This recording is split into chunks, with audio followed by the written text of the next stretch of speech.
Hi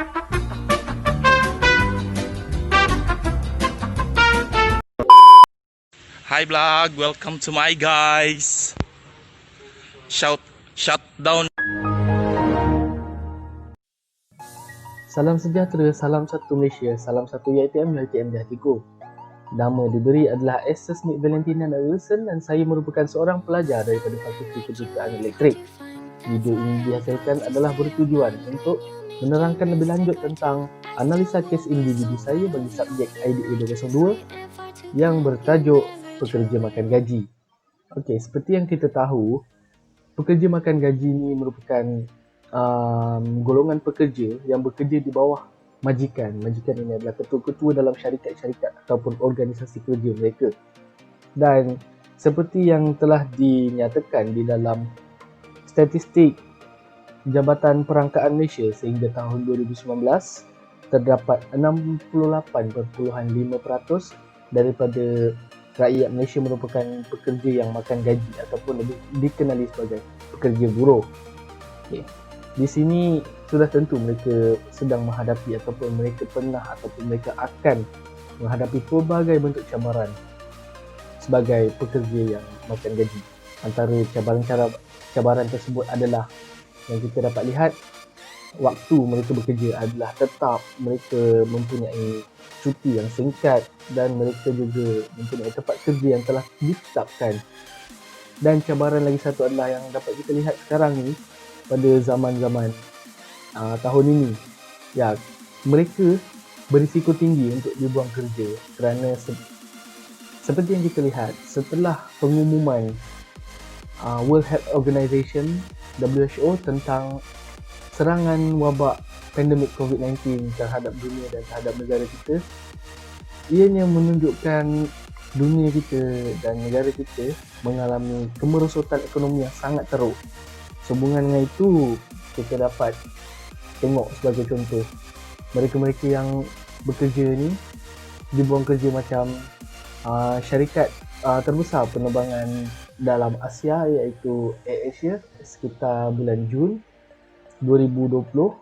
Mereka telah menamatkan kontrak pekerja mereka seramai 20,000 orang dan perkara ini amat tak bagus bagi dalam sektor-sektor ekonomi, menunjukkan ekonomi mereka sangat tidak stabil. Dan oleh itu, mereka juga perlu fikir tentang langkah-langkah untuk mengatasi ataupun untuk menyelesaikan masalah-masalah ini.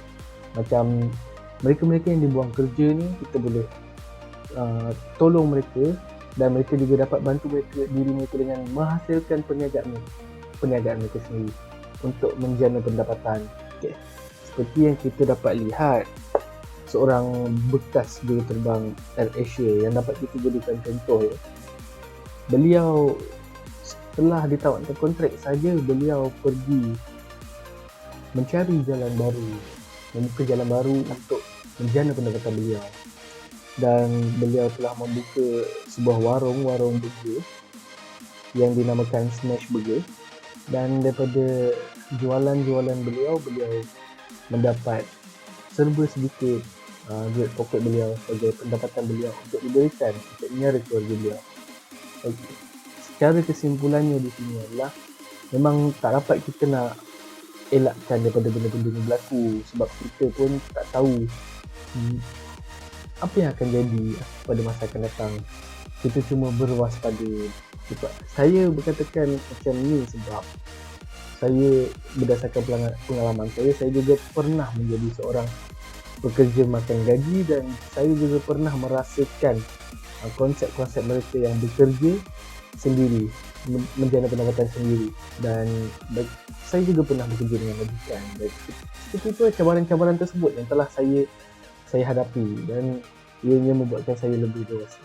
Oleh itu, saya berharap agar setiap rakyat Malaysia dapat membantu berganding bahu antara satu sama lain untuk meningkatkan lagi ekonomi kita, kerana secara tak sedar apabila ekonomi kita meningkat, peluang pekerjaan semakin banyak, ekonomi semakin stabil dan syarikat-syarikat semua semakin stabil, kita semua tidak akan risau dengan cabaran-cabaran yang telah saya nyatakan sebentar tadi.